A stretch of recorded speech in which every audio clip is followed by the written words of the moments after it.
നമുക്ക് അലീനയുടെയും മനുഷ്യങ്ങളുടെയും നാളത്തെ നല്ലൊരു കഥ കേട്ടാലോ? വീഡിയോ ഇഷ്ടപ്പെടുവാണെങ്കിൽ ഒന്ന് ഹൈപ്പ് ചെയ്യാൻ മറക്കരുതേ.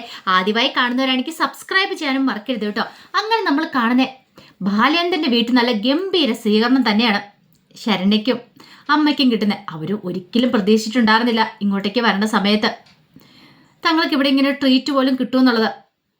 അലീനെ കാണാൻ സമ്മതിക്കുമോന്ന് പോലും അവർക്ക് ടെൻഷൻ ഉണ്ടായിരുന്നു. പക്ഷെ അങ്ങനെയൊന്നും ആയിരുന്നില്ല.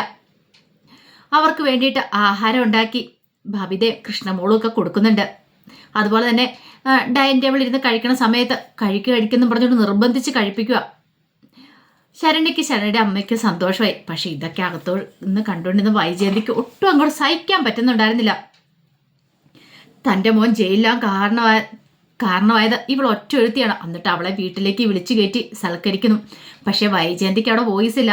അങ്ങോട്ടേക്ക് വന്ന് എന്തെങ്കിലും പറഞ്ഞു കഴിഞ്ഞിട്ടുണ്ടെങ്കിൽ ബാലേന്ദ്രൻ ചിലപ്പം തിരിച്ചടിക്കും. അതുകൊണ്ട് വൈജയന്തിക്ക് ഒന്നും മിണ്ടാതെ മുറിക്കാതിരിക്കാനേ പറ്റുണ്ടായിരുന്നുള്ളൂ. ആ സമയം ബാലേന്ദ്രൻ പുറത്തേക്ക് ഇറങ്ങി വന്ന് ഓട്ടക്കാരൻ ഷാജിയോട് സംസാരിക്കണം. അപ്പം ഷാജിനെ ആഹാരം കഴിക്കാൻ വിളിച്ചിട്ട് ഷാജി ആഹാരം കഴിക്കാനായിട്ട് കൂട്ടാക്കില്ല, വേണ്ടാന്ന് പറഞ്ഞു. അങ്ങനെ ഷാജിയായിട്ട് സംസാരിക്കുന്ന സമയത്ത് ബാലേന്ദ്രൻ പറഞ്ഞു, അതെ ഒരുപാട് നന്ദിയുണ്ട്, ഞങ്ങളുടെ വീട്ടിലെ കുട്ടിയെ രക്ഷിച്ചില്ലേ എന്ന് പറഞ്ഞു. അത് കേട്ട് കഴിഞ്ഞപ്പോഴത്തേനും ഷാജി ഒരു അത്ഭുതത്തോടു കൂടി ബാലേന്ദ്രനെ നോക്കുകയാണ്. ഞങ്ങളുടെ വീട്ടിലെ കുട്ടി എന്ന് പറയുമ്പോൾ സാധാരണ അങ്ങനെ പറയാൻ വഴിയുള്ളതല്ല. അലീന ഇവിടുത്തെ ജോലിക്കാരിയാണ്. പിന്നെ ഇവരിങ്ങനെ പറയണ എന്താന്ന്. അപ്പോഴേക്കും ബാലേന്ദ്രൻ പറഞ്ഞു, ഷാജിക്ക് ഇപ്പോൾ ഒരു സംശയം കാണൂല്ലേ അലീനയെ കുറിച്ച്. ഞാൻ അങ്ങനെ പറഞ്ഞു കഴിഞ്ഞപ്പോൾ അലീനയെ ഇവിടുത്തെ ഒരംഗത്തെ പോലെ ഞങ്ങളെല്ലാം കാണുന്നതെന്ന് പറഞ്ഞു. ഒരുപറ്റ ആൾക്കാർ അലീനയെ മണ്ണെണ്ണ ഒഴിച്ച് കത്തിക്കാൻ ശ്രമിച്ച സമയത്ത് അങ്ങോട്ടേക്ക് ഓടി വന്ന് അലീനയെ രക്ഷിച്ചില്ലേ? അത് സാധാരണക്കാരനായ ഒരാൾക്ക് പറ്റുന്ന കാര്യമൊന്നും അല്ല. പക്ഷെ ഷാജിയുടെ ആ നല്ല മനസ്സിന് എങ്ങനെ എനിക്ക് നന്ദി പറയണമെന്ന് അറിയത്തില്ല. ഒരുപാട് നന്ദിയുണ്ട്. എത്ര നന്ദി പറഞ്ഞാലും ഈ കടപ്പാട് മറക്കാൻ പറ്റുന്ന കാര്യമല്ല എന്ന് പറഞ്ഞു. ഷാജി പറഞ്ഞു, അങ്ങനെയൊന്നുമില്ല, എനിക്ക് അലീനയെ മുമ്പ് തൊട്ടറിയാം. സാറിൻ്റെ വീട്ടിൽ ജോലിക്കാരിയായിട്ടിരിക്കുന്ന സമയത്ത് കിട്ടുന്ന ശമ്പളം ഒരു മാസത്തിന് ഇത്ര രൂപ കിട്ടുമല്ലോ, അതിനകത്തുനിന്ന് കുറച്ച് പൈസ എടുത്ത് ബിർത്ത സദനത്തിൽ സാധനം വാങ്ങിക്കൊടുക്കാനായിട്ട് പോകുന്ന സമയത്ത് എൻ്റെ ഓട്ടോറിക്ഷ വിളിക്കുന്നത്. അങ്ങനെയാണ് എനിക്ക് അലീനയെ പരിചയം. അന്നു മുതൽ ഞാൻ അത്ഭുതത്തോട് കൂടിയിട്ടാണ് അവളെ നോക്കിക്കാണുന്നത്. ഇന്നത്തെ കാലത്തെ പെൺകുട്ടികൾ പൈസ കിട്ടുന്ന പൈസ പോരാഞ്ഞിട്ട് പിന്നെ അവരോരോ പ്രവൃത്തികളൊക്കെ ചെയ്യും. പക്ഷെ അതിൽ നിന്നെല്ലാം വ്യത്യസ്തയാണ് അലീന. അലീനയുടെ സ്വഭാവം അന്നു മുതൽ എന്നെ ആകർഷിച്ചാണ്. അതുകൊണ്ട് ഞാൻ ഓട്ടം വിളിക്കുന്ന സമയത്ത് ഓട്ടക്കുലി കുറച്ചോ മേടിക്കാറുള്ളൂ, എനിക്കറിയാം. അത് കേട്ടപ്പോൾ ബാലേന്ദ്രൻ പറഞ്ഞു, അതെ അവളോട് നമ്മൾ എത്ര പറഞ്ഞാലും അവൾ ഇങ്ങനെയൊക്കെ പ്രവർത്തിക്കുള്ളൂ. ഞാൻ ഇടയ്ക്കിടയ്ക്ക് ചോദിക്കാറുണ്ട്, നിനക്ക് കിട്ടുന്ന പൈസ നീ സേവ് ചെയ്ത് വെക്കാതെ. അപ്പോൾ അലീന പറയുന്നുണ്ട് ഒരു കാര്യമുണ്ട്. അവൾ സ്നേഹസാധനത്തിലായിരുന്ന സമയത്ത് ഓരോ വീടുകളിൽ കൂടെ ഇങ്ങനെ കയറി ഇറങ്ങി നടക്കുമായിരുന്നു അവിടെയുള്ള ആൾക്കാരുടെ ആഹാരത്തിന് വകയുണ്ടാക്കാൻ വേണ്ടിയിട്ട്. അപ്പോൾ അതിൻ്റെ കഷ്ടപ്പാടും ബുദ്ധിമുട്ടുകളും അലീനയ്ക്ക് നന്നായിട്ടറിയാം. അതുകൊണ്ടാണ് അവളിങ്ങനെയൊക്കെ ചെയ്യുന്നതെന്ന്. ഞാൻ പൈസ കൊടുക്കാമെന്ന് പറഞ്ഞാലും പക്ഷെ അവൾ വാങ്ങിക്കാൻ കൂട്ടാക്കില്ല എന്ന് പറഞ്ഞു. ഷാജി പറഞ്ഞു, ഇന്നത്തെ കാലത്ത് ഇങ്ങനത്തെ പെൺകുട്ടികളൊക്കെ വളരെ ചുരുക്കമാണെന്ന് പറഞ്ഞു. ബാലേന്ദ്രൻ പറഞ്ഞു, അത് ശരിയാ, അലീന ഉള്ളതുകൊണ്ട് മാത്രമാണ് എൻ്റെ മോൻ രോഗത്തിപ്പ് ഇങ്ങനെ നിൽക്കുന്നത്. ഒരു പക്ഷേ ശരണ്യ അന്ന് കോടതിയിൽ സത്യങ്ങളൊക്കെ വിളിച്ചു പറഞ്ഞില്ലായിരുന്നെങ്കിൽ എൻ്റെ മോൻ ഇങ്ങനെ നിൽക്കില്ലായിരുന്നു. എൻ്റെ മോനൊരു തെറ്റും ചെയ്തിട്ടില്ല.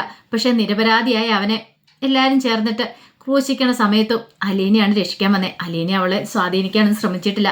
പക്ഷേ എങ്കിൽ അലീനയുടെ വാക്കുകൾ അതാണ് അവൾക്ക് പ്രചോദനമായി മാറിയെന്ന്. ആ സമയത്ത് ഷാജി പറഞ്ഞു, എനിക്ക് കാര്യങ്ങളൊക്കെ അറിയാം സാറേ, അലീന എന്നോടെല്ലാം പറഞ്ഞിട്ടുണ്ടെന്ന് പറഞ്ഞു. പിന്നെ എനിക്ക് അത്ഭുതം തോന്നാറുണ്ട് അവളെക്കുറിച്ച് ഓർത്തിട്ട്. ഇപ്പം തന്നെ ശരണ്യയെക്കുറിച്ചുണ്ടോ?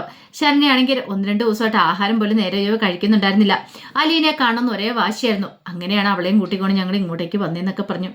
അങ്ങനെ കുറച്ച് സമയം കൊണ്ട് സംസാരിച്ചു. ഒടുവിൽ യാത്ര പറഞ്ഞിറങ്ങാനുള്ള സമയം. ഈ സമയം അലീനയുടെ അടുത്ത് പോയി ഭവിത കൃഷ്ണമോളും അതുപോലെ ശരണ്യയുടെ അമ്മയൊക്കെ സംസാരിക്കുകയാണ്. അങ്ങനെ ഒടുവിലെ ശരണ്യ യാത്ര പറഞ്ഞ് ഇറങ്ങുന്ന സമയത്ത് പറഞ്ഞു, അതെ അലീനച്ചി പനിയൊക്കെ കുറഞ്ഞും വരണം കേട്ടോ. പിന്നീട് ഭവിതയും കൃഷ്ണയെ ക്ഷണിക്കുകയും ചെയ്തു. ഞങ്ങളുടെ വീട്ടിലേക്ക് ഒരു ദിവസം വരണമെന്ന് പറഞ്ഞു. കൃഷ്ണപോൾ പറഞ്ഞു, ഞാൻ എപ്പോഴാണ് റെഡി, എനിക്കിഷ്ടമാണ് വരാനായിട്ട്. ഞാൻ ഈ അലീന ചേച്ചിയോട് എത്ര വട്ടം പറഞ്ഞിട്ടുണ്ടെന്നറിയാവോ എന്നെയും കൂടി ഒന്ന് കൂട്ടിക്കൊണ്ടു പോകാനായിട്ട്. പക്ഷെ അലീന ചേച്ചി എന്നെ കൂട്ടിക്കൊണ്ട് പോയില്ല എന്ന് പറഞ്ഞു. അത് കേട്ടപ്പോൾ ശരണ്യയുടെ അമ്മ പറഞ്ഞു, ഇനിയിപ്പോൾ പേടിക്കൊന്നും വേണ്ടല്ലോ, ഞങ്ങൾ ക്ഷണിച്ചിട്ടുണ്ടല്ലോ, അതുകൊണ്ട് എപ്പോൾ വേണം പോരെ, അലീന വരുന്ന കൂടെ നിങ്ങളും പോരാൻ പറഞ്ഞു. കൃഷ്ണൻപോൾക്ക് അത് സന്തോഷമുള്ള കാര്യമായിരുന്നു.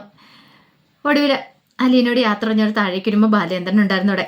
അപ്പോഴേക്കും ഓട്ടോക്കാരൻ ഷാജി ഓട്ടോറിക്ഷയൊക്കെ തിരിച്ചിടുവാണ്. ആ സമയം ബാലേന്ദ്രൻ്റെ അടുത്ത് ചെന്നിട്ട് ശരണ്യ പറഞ്ഞു, അതെ അങ്കിളെ ഞാൻ ഇങ്ങോട്ട് അലീന ചേച്ചിയെ കാണാൻ വരുന്ന സമയത്ത് എനിക്കൊരു പ്രതീക്ഷ ഉണ്ടായിരുന്നില്ല, എനിക്കൊരു ഭയം ഉണ്ടായിരുന്നു. പക്ഷെ ഇവിടെ വന്നു കഴിഞ്ഞപ്പോഴത്തേനും ആ പേടിയൊക്കെ എനിക്ക് മാറിയെന്ന് പറഞ്ഞു. ആ സമയം ബാലേന്ദ്രൻ പറഞ്ഞു, പേടിക്കാനോ? എന്തിനാ പേടിക്കണേ? ഞങ്ങൾ അങ്ങോട്ടേക്ക് നന്ദി പറയല്ലേ വേണ്ടേ? ഞങ്ങളുടെ കുടുംബത്തിൽ ഇപ്പം ഈ സന്തോഷ സമാധാനമൊക്കെ ഉണ്ടെങ്കിൽ അത് മോള് കാരണമെന്ന് പറഞ്ഞു. എന്താവശ്യമുണ്ടല്ലോ എന്നെ വിളിക്കാൻ മടിക്കരുത്, അലീനയോട് പറഞ്ഞാൽ മതി. ഇനി പഠിത്തത്തിൻ്റെ കാര്യമൊന്നും ഓർത്ത് മോള് വിഷമിക്കുകയൊന്നും വേണ്ട. അതെ, മോളുടെ പഠിത്തത്തിൻ്റെ കാര്യങ്ങളൊക്കെ ഞാൻ നോക്കിക്കോളാന്ന് പറഞ്ഞു. ആ സമയം ചരണിയുടെ അമ്മ പറഞ്ഞു, അത് വേണ്ട സാറേ എന്ന് പറഞ്ഞു. എനിക്കറിയാം നിങ്ങളുടെ ബുദ്ധിമുട്ടുകളും കാര്യങ്ങളെക്കുറിച്ചൊക്കെ അലീന എന്നോട് പറഞ്ഞിട്ടുണ്ട്.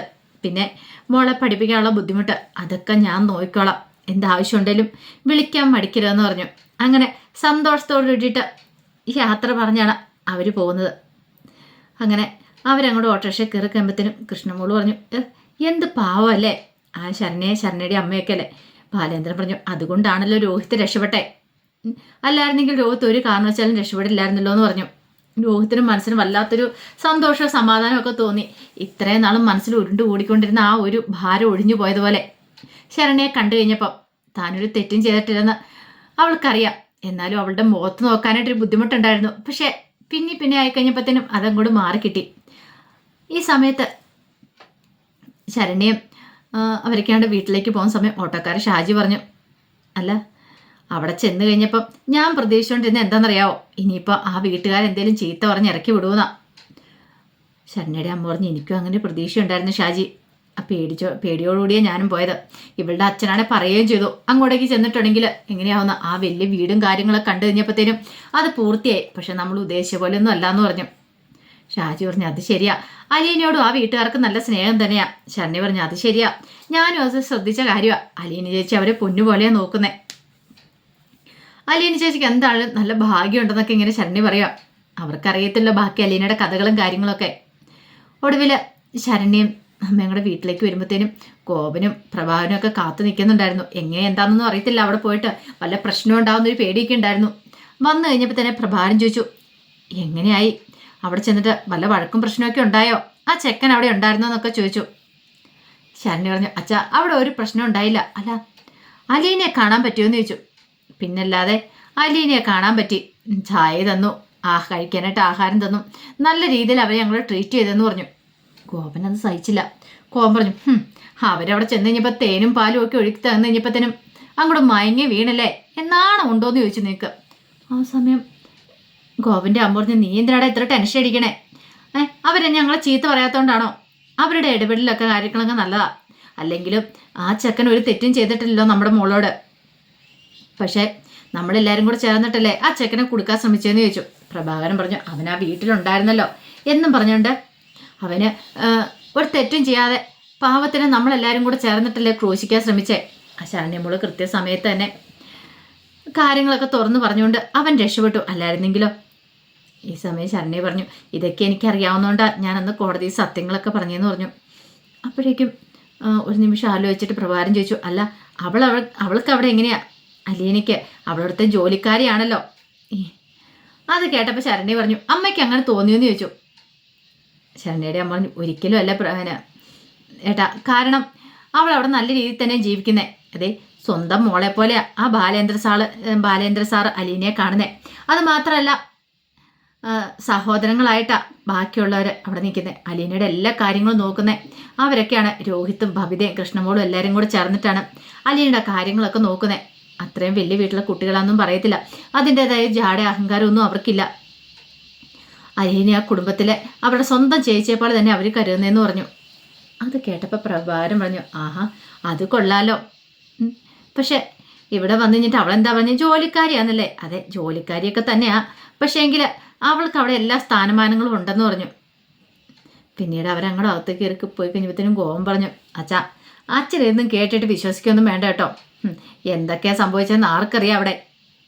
ചിലപ്പോൾ ഇനി അവിടെ ചെന്നപ്പോൾ ചീത്ത പറഞ്ഞെന്ന് അറിയത്തില്ല. നമ്മളെ ഇനിയിപ്പം സങ്കടപ്പെടുത്തണമെന്നോ അല്ലെങ്കിൽ നമ്മൾ എന്തെങ്കിലും പറഞ്ഞാലോ എന്ന് കരുതിയിട്ടാണോ ഇനി അമ്മയും മോളും കൂടെ കള്ളത്തരം പറയണമെന്ന് അറിയത്തില്ല എന്നൊക്കെ പറഞ്ഞു. പ്രഭാകരൻ പറഞ്ഞു, അവൾ അങ്ങനെ പറയത്തൊന്നും ഇല്ല എന്ന് പറഞ്ഞു. ആ സമയം അലീനയുടെ മുറിയിലേക്ക് കൃഷ്ണയും ബബിതയും കൂടെ വന്നു. അപ്പോഴേക്കും അലീന പറഞ്ഞു, അതെ താങ്ക്സ് എന്ന് പറഞ്ഞു. എന്തിനാ? അല്ല ശരണ്യ വന്നു കഴിഞ്ഞപ്പോൾ ശരണ്യെ നല്ല രീതിയിൽ ട്രീറ്റ് ചെയ്ത് വിട്ടേന്. ബബിത പറഞ്ഞു, പിന്നെ ട്രീറ്റ് ചെയ്ത് വിട്ടേന്, ഞങ്ങളോടാരും താങ്ക്സ് ഒന്നും പറയണ്ടെന്ന് പറഞ്ഞു. ആ സമയം കൃഷ്ണമോള് പറഞ്ഞു, ചേച്ചിയുടെ മുഖത്തിപ്പോൾ പകുതി അസുഖം കുറവുണ്ടല്ലോ എന്ന് പറഞ്ഞു. എന്താ നീ പറഞ്ഞേ? അല്ല, മുഖത്ത് നോക്കുമ്പോൾ പഴയതുപോലെ ഒന്നുമല്ല, ഇത്തിരി ഉന്മേഷം കൂടിയിട്ടുണ്ടെന്ന് പറഞ്ഞു. ഭാവിത പറഞ്ഞു, ഇഷ്ടപ്പെട്ട ആളല്ലേ വന്നിരിക്കുന്നേ, അപ്പം പിന്നെ ഉന്മേഷം കൂടാതിരിക്കുമോ? അത് കേട്ടപ്പോൾ അലീന പറഞ്ഞു, അതെ, നിങ്ങളെപ്പോലെ തന്നെ അവള് എനിക്ക്. കാരണം അവളെ ജീവിതത്തിലേക്ക് കൈ പിടിച്ചു കൊണ്ടുവരാനായിട്ട് ഞാൻ എത്രമാത്രം കഷ്ടപ്പെട്ടെന്നറിയാവും. എനിക്ക് ഒത്തിരി പ്രതീക്ഷയുണ്ടായിരുന്നു അവൾ ജീവിതത്തിലേക്ക് മടങ്ങി വരുമെന്നുള്ള. ആ പ്രതീക്ഷ എൻ്റെ തെറ്റിയില്ല. അവൾക്ക് ഞാനെന്ന് പറഞ്ഞിട്ടുണ്ടെങ്കിൽ ചേച്ചിയാണ്. അതുകൊണ്ടല്ലേ എനിക്കൊരു വയ്യായിക വന്നറിഞ്ഞപ്പോഴത്തേനും അവൾ ഓടി വന്നേന്ന് പറഞ്ഞു. ഭവിത പറഞ്ഞു, എടി കൃഷ്ണേ, നമ്മൾ ഈ ചെയ്തൊക്കെ വെറുതെ ആട്ടോ, കണ്ടില്ലേ? ശരണ്യ വന്നു കഴിഞ്ഞപ്പോൾ നമ്മളൊന്നും വേണ്ടാന്ന് പറഞ്ഞു. അത് കേട്ടപ്പോൾ അലീനോട്, അയ്യോടി അങ്ങനെ പറയരുത്, നിങ്ങളല്ലേ എനിക്കെല്ലാം, എൻ്റെ നിങ്ങൾ കഴിഞ്ഞിട്ടല്ലേ എനിക്കെല്ലാവരും ഉള്ളതെന്ന് പറഞ്ഞു. കൃഷ്ണമോള് പറഞ്ഞു, സോപ്പാന്ന് ആർക്കറിയാം, സോപ്പൊന്നും അല്ല, സീരിയസ് ആയിട്ട് പറഞ്ഞാന്ന് പറഞ്ഞു. അതും പറഞ്ഞുകൊണ്ട് കൃഷ്ണയും ബബിതേനും കൂടെ ചേർത്ത് പിടിക്കുകയാണ്. അപ്പോൾ അതിൻ്റെ കഥകളൊക്കെ കാണാൻ പോകുന്നത്. ആ വിശേഷങ്ങളൊക്കെ നമുക്ക് എല്ലാവർക്കും കാത്തിരിക്കാം കേട്ടോ. ഒരിക്കൽ കൂടി എല്ലാവർക്കും ശുഭരാത്രി നേർന്നുകൊണ്ട് നിർത്തുന്നു. നന്ദി.